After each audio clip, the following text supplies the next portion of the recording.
ముఖ్యమంత్రి చంద్రబాబు నాయుడు గారు ఈ ఆంధ్ర రాష్ట్రానికి గత 2 సంవత్సరాల నుంచే ముఖ్యమంత్రిగా ఉన్నట్టుగా వ్యవహరిస్తున్నాడు. ఏ పబ్లిక్ మీటింగ్ పోయినా ఎక్కడ చూస్తున్నా మాట్లాడడం బట్టి చూస్తే ఆయనకేదో కొత్తగా అవకాశం వచ్చి తనేదో మార్పులు చేయబోతున్నటువంటి భ్రమలు సృష్టిస్తున్నాడు ప్రజలకి. తను 17 సంవత్సరాలుగా ఈ రాష్ట్రానికి ముఖ్యమంత్రిగా ఉన్నాడు అన్నటువంటి మాట ఆయన మర్చిపోయి పరిపాలన పరంగా అన్ని రకాలుగా విఫలమయ్యి ఈ రాష్ట్రాన్ని అన్యాయం చేసి ఈ రాష్ట్రానికి ఉమ్మడి రాష్ట్రంగా ఉన్న రాష్ట్రానికి విభజనకు కారకుడయ్యి అన్ని వ్యవస్థలను సర్వనాశనం చేసి పేదరికాన్ని మరింత పేదరికంలోకి నెట్టేటువంటి ప్రయత్నం చేసుకుంటూ గతంలో మంచి చేసినటువంటి రాజశేఖర రెడ్డి గారు, ఎన్టీ రామారావు గారు, జగన్మోహన్ రెడ్డి గారు చేసినటువంటి మంచి పనులను కూడా హేళన చేస్తూ వాటిని తగ్గించడమే కాకుండా అన్ని రకాల ఈ రాష్ట్రాన్ని అధోగతి పాలు చేసినటువంటి చరిత్ర చంద్రబాబు నాయుడు గారు. ఆయనకు మైగ్రేన్ ఉందో లేకపోతే నటిస్తాడో తెలియదు కానీ మర్చిపోయినట్టుగా వ్యవహరిస్తా ప్రజలు చెప్పినా ఎప్పటికప్పుడు మాట్లాడేది నమ్మేస్తారటువంటి భ్రమలో తను ఉన్నాడు. కానీ తాను చేస్తున్నటువంటి మోసపూరితమైనటువంటి కుట్రలన్నీ కూడా ప్రజలు గమనిస్తున్నారు. ఈ మధ్యన ప్రతి మీటింగ్ లో మనం చూస్తున్నాం, టాపిక్ డైవర్షన్, ఒక మీటింగ్ కి పోయి ఏదో మాట్లాడడం, ఏదో ఇంకొక పార్టీకి అంటగట్టాలంటే ప్రయత్నం చేయటం. నిన్న వచ్చాడు రాయలసీమకు సంబంధించి కర్నూలు జిల్లాకు. అక్కడ ఈ గోల్డ్ మైన్స్ అనేటువంటిది, జొన్నగిరిలో గోల్డ్ మైన్స్ అనేటువంటిది స్టార్ట్ అవుతోంది, గేమ్ చేంజర్ ఇది, రాయలసీమను చరిత్ర మారిపోతుంది అని మాట్లాడాడు. ఇటువంటివి ఎన్నిసార్లు విన్నాం ఇటువంటి మాటలు. జొన్నగిరి ఏమన్నా ఇప్పుడు వచ్చినటువంటిదే? గత వైసీపీ ప్రభుత్వంలోనే దాని ఎక్స్ప్లోరేషన్ స్టార్ట్ అయింది. అప్పుడే పూర్తిగా పనులు మొదలయ్యి ఒక కొలిక్కి వచ్చాయి. నువ్వు అదేదో ప్రైవేట్ వ్యక్తులకు అప్పచెప్పి అక్కడ ఎంత గోల్డ్ వస్తుందో తెలియదు కానీ దాంతో మారిపోతుంది అన్నాడు. అక్కడ జొన్నగిరిలో వర్షాలు పడితే వజ్రాలు కూడా పడుతూ ఉంటాయి. అక్కడ ప్రసిద్ధి వాటికి అంతా కూడా.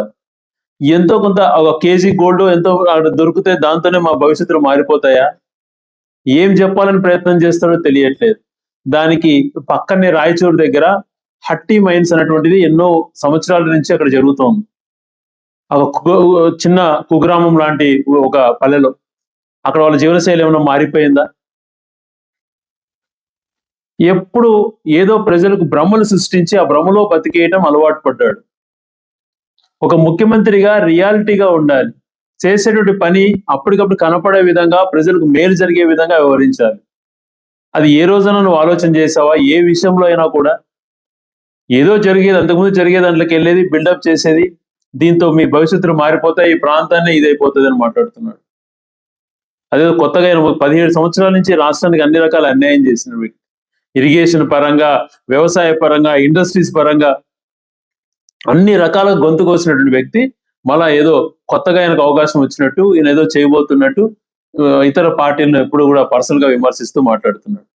అక్కడికి వచ్చింది ప్రాసెసింగ్ యూనిట్. గత ప్రభుత్వంలో మొదలుపెట్టినటువంటి పనిని మళ్ళీ నువ్వు అదేదో ప్రారంభోత్సవానికి అన్నట్టుగా వచ్చి అక్కడ చెప్పవలసింది ఎప్పటి లోపల వస్తుంది, ఎంత గోల్డ్ ఉంది, ఏ రకంగా ఈ ప్రాంతం లబ్ధి పొందుతుంది, పక్కన హట్టీలో జరుగుతున్నటువంటి దానికన్నా ఇక్కడ ఎక్కువ ఉందా లేదా, ఇటు ఏదైనా టెక్నికల్ గా మాట్లాడకుండా కేవలం ఆ మీటింగ్ అంతా కూడా వృధా, కోట్లు ఖర్చు పెడుతుంది ప్రభుత్వ సొమ్ముతో మీటింగ్కి వచ్చి వృధా సమయాన్ని అంతా కూడా కేవలం జగన్మోహన్ రెడ్డి గారిని తిట్టడానికే ఏ మీటింగ్ పైన చేసినట్టు ప్రయత్నం. అక్కడికి వచ్చారు, తిరుపతి లడ్డు అంటాడు. తిరుపతి లడ్డు సంవత్సరం, నువ్వు 1.5 సంవత్సరం క్రితం నువ్వు ముఖ్యమంత్రిగా కొత్తగా అయ్యి వైసీపీని ఏదో చేయాలని చెప్పి ఇరుక్కున్నావు. దాన్ని సుప్రీంకోర్టు దగ్గర నుంచి అనేక రకాల మొట్టికాయలు పడ్డాయి. తప్పు నువ్వు చేశావు. ఆ కల్తీ నెయ్యిని వాడింది నీ హయాంలో, జరిగిందంతా నీ హయాంలో తప్పు జరిగింది అని అన్ని వేలు ఆయన వైపు చూపించే కొద్ది రోజులు కాము ఉంటాడు. మళ్ళా కావాల్సికి దాని ప్రజల్లో మళ్ళీ వైసీపీని ఏదో చేయాలనేటువంటి ప్రయత్నం చేస్తూ ఉంటాడు. అసలు అదే ఎంత ఘోరమైనటువంటి దేవుణ్ణి కూడా రాజకీయాల్లోకి లాగి నువ్వు చేసినటువంటి ప్రయత్నాలు ప్రపంచ వ్యాప్తంగా నేను విమర్శించారు. అయినా నీకు బుద్ధి రాలేదు. అసలు సంబంధం లేని విషయాలు మాట్లాడుకుంటూ ఎంతసేపు ఏదో చేస్తున్నావు. అక్కడ వచ్చే కొద్ది గొప్ప గోల్డ్ మంచిదే, గోల్డ్ వస్తే రావాలి, మంచి జరగాలి, దాంతోనే జీవనశైలిలు మారిపోతే ప్రాసెసింగ్ ఎక్స్ప్లోరేషన్ అంటే ఎన్నో సంవత్సరాలు జరుగుతుందో అది. నేను చెప్పే ఇంతకుముందు హట్టి మైన్స్ అన్నట్టు ఇది పక్కనే ఉంటుంది. ఏమైనా జీవనశైలి మారిపోయినాయి దాంతో ఆ ప్రాంతానికి, ఒక ఊర్లో మారలా, రాయలసీమకంతా మారిపోతాయి అన్నటువంటి మాటలు నువ్వు మాట్లాడుతూ మొన్నటి వరకు ఏమన్నావు, హార్టికల్చర్ హబ్ చేసేస్తాను, 1,00,000 కోట్లు ఖర్చు పెట్టి రాయలసీమ అంతా అది చేసేస్తాను. ఏం చేస్తున్నావు రాయలసీమకి? అన్యాయం చేస్తున్నావు.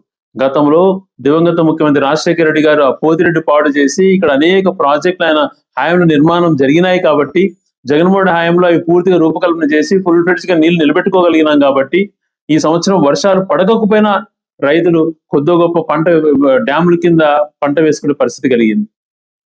గెండికోట నువ్వు చేసావా? పోనీ చిత్రావతి ఎక్స్పాండ్ నష్టపరిహారంలో ఏమన్నా నువ్వు ఇన్వాల్వ్ అయ్యావా? ఏది చేశారు? ఏ ప్రాజెక్ట్ మీరు చేశారు? ఏదన్నా నువ్వు డిజైన్స్ నీ హయాంలో కంప్లీట్ చేసి ఆ డిజైన్స్ టెండర్స్ పిలిపించి ఒక్క డ్యామ్ అన్న కట్టగలిగి ఒక పేరున్న చెప్పు చంద్రబాబు నాయుడు గారు అంటే చెప్పలేని పరిస్థితి నీకుంది. మీరు మాట్లాడితే ఎలా? ఈ ప్రాంతానికి సస్యశ్యామలం చేసేటువంటిది గండికోట నుంచి వచ్చేటువంటి ప్రాజెక్ట్ ని నిలిపేశారు.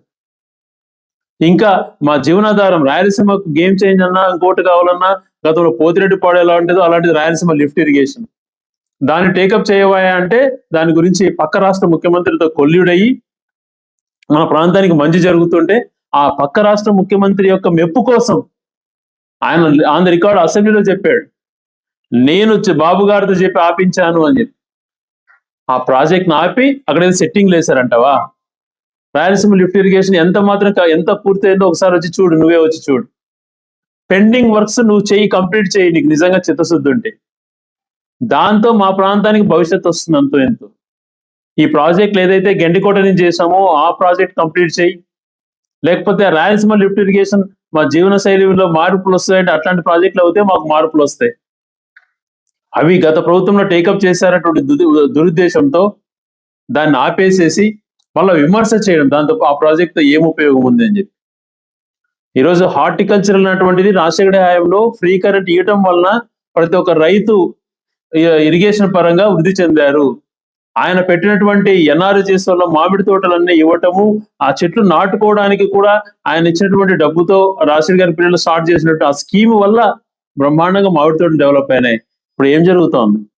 మా ప్రాంతం హార్టికల్చర్ హబ్ చేస్తాను, ఏదో మార్పు చేస్తాను అంటున్నావు కదా, రా మా ప్రాంతంలో ఏం జరుగుతోందో. తూతాపూరి అనేటువంటి మామిడి కాయలు దాదాపుగా 7 లక్షల టన్నులు రాయలసీమలో ఉన్నాయి. గత సంవత్సరం అనేక రకాల జగన్మోహన్ గారు ఒత్తిడి చేస్తే 4 రూపాయలు ఇస్తానని చెప్పి చాలా మాత్రం ఎగరగొట్టావు. ఈ సంవత్సరం మళ్ళీ పదే మేము మాట్లాడుతుంటే 4 రూపాయలు ఇస్తానంటున్నావు. ఏ మాత్రం గిట్టుబాటు కాదు రైతుకి. కనీసం 20 రూపాయలన్నా ఇవ్వయ్యా. నువ్వు పెట్టేటువంటి హెలికాప్టర్ల ఖర్చుకు నీకు నీ కొడుకు నీ భాగస్వామిగా హెలికాప్టర్ ఖర్చుమైన కూడా కాదు ఆ డబ్బు. అది రైతులకు చెందనివే అంటే మాట్లాడట్లేదు. ఈ రోజు రైతుల పరిస్థితి దయనీయంగా ఉంది. మామిడి తోటలన్నీ కూడా రోజుకు 100 ఎకరాలు కొట్టేసేసి సెంచరీ ప్లేవర్స్ కు తరలిస్తున్నారు. ఎంత బాధాకరంగా ఉంటుందండి విషయాలు ఇవి. వీటిపైన ఎప్పుడన్నా మాట్లాడుతున్నావా నువ్వు? కనీసం ఆలోచన చేస్తున్నావా? ఏం మారుతుంది? నీ హామీ ఇది జరుగుతా ఉంది. రైతులు కన్నీరు గారుస్తూ ఉన్న తోటలన్నింటినీ కూడా దాటిని కొట్టేసేసి దాన్ని నీ ప్రాసెసింగ్ యూనిట్కి పంపించే పరిస్థితి ఏర్పాటు చేసావు. ఇది నువ్వు చేసినటువంటి రాయలసీమకు మంచి చేసినటువంటిది. ఆ నష్టపరిహారంగా ఆ మామిడి రైతులు కానీ, ఇక్కడ పండేటువంటి చీనీ కానీ, హార్టికల్చర్ కానీ స్పెషల్ గా బెనిఫిట్స్ ఏమైనా రైతులకి ఇచ్చి ఆదుకుందామంటే ఏది చేయట్లేదు. ఏ పంట పెట్టినా దోస దగ్గర నుంచి మిరప, ఏ పంట పెట్టినా అన్ని రాయలసీమలో పెట్టిన ప్రతి పంటకు నష్టాలే వచ్చినాయి. టమాటో రైతులు మొన్నటి వరకు అల్లాడిపోయారు. నువ్వు ఏదో చేస్తానంటావు. మరి ఈ రకంగా 100 ఎకరాలలో మామిడి తోటలు కొట్టేస్తుంటే ఓ పక్కన పచ్చదనం పోవడమే కాకుండా పర్యావరణ ఇది సమతుల్యం కూడా తగ్గిపోతోంది. ఎన్విరాన్మెంట్ కూడా తగ్గిపోతుంది అన్నటువంటి బాధ కలుగుతుంది. ఏ ఊరికి వెళ్ళినా అటు మామిడి తోటలకు ప్రసిద్ధి చెందినటువంటి కోడూరు ప్రాంతంలో చూస్తే 100 లారీలు పోతున్నాయి. వీరపల్లి అనేటువంటిది ఫేమస్ మన ఉమ్మడి కడప జిల్లాలో. అక్కడి నుంచి తోటలు 100 ఎకరాలు కొట్టేస్తున్నారు. రాయచూటి ప్రాంతంలో కానీ ఏ ప్రాంతంలోకి వెళ్ళినా కూడా మామిడి తోటలన్నీ కూడా కొట్టేస్తున్నారంటే నువ్వు చేసేటువంటి ఈ దుర్మార్గ పాలనతో నువ్వు రైతులకు ఏమాత్రం సపోర్ట్ చేయకపోవడంతో జరుగుతోంది. ఇవన్నీ చేయకుండా నువ్వు రాయలసీమ లేదో పెద్దగా ఉద్ధరించేస్తున్నటువంటి పదే మాటలు మాట్లాడడం, నీ ప్రభుత్వంలో జరిగినటువంటి తప్పును కప్పిపుచ్చుకోవడానికి.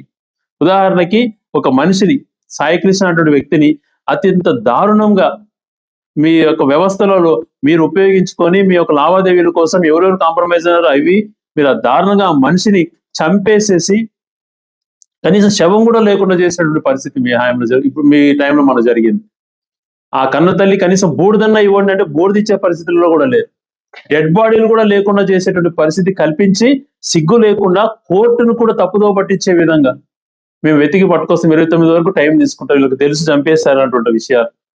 కోర్టును తప్పుదో పట్టించారు, ఆ తల్లిని తప్పుదో పట్టించారు, ప్రజలను తప్పుదో పట్టించి దారుణంగా ఆ వ్యక్తిని చంపి సిగ్గు లేకుండా కులాల ప్రస్తావనతో ఒక ముఖ్యమంత్రి అనేటువంటిది మర్చిపోయి అతను కాపు కులస్తుడే, ఆ సిఐ కూడా కాపు కులస్తుడే అని మాట్లాడతావా? ఇది ఏందండి నైతికత? కనీసం అలా మాట్లాడకూడదు, నీ హృదయకు సంబంధించిందని ఆలోచన చేయకుండా, అంటే కాపు సిఐ కాపు ఇదైతే చంపవచ్చా? సేమ్ కులమోళ్ళు చంపుకోవచ్చు అనేటువంటిది నువ్వేమన్నా గవర్నమెంట్ ఏమైనా పెట్టబోతున్నావా? కులాల ప్రస్తావన తెస్తావా? ఆ మనిషి గురించి అడిగినప్పుడు అతను ఫోక్సో కేసు ఉంది, అతను 25 కేసులు ఉన్నాయి. వాస్తవంగా ఎంక్వైరీ చేస్తే అతని పైన 2 కేసులు ఉన్నాయి. మరి మీ శాసనసభ్యులు ఒకరొకరి పైన 90 కేసులు 70 కేసులు ఉన్నాయి. 164 మంది మీ కూటమి ఎమ్మెల్యేలలో 135 మంది పైన 30-40 కేసుల పైన ఉన్నటువంటి వాళ్ళు ఉన్నారు. మరి వాళ్ళందరినీ ఏం చేయాలి? ఎన్కౌంటర్ చేస్తావా? దుర్మార్గంగా వ్యవహరించేటువంటి వ్యవస్థను సర్వనాశనం చేసేటువంటి కార్యక్రమం.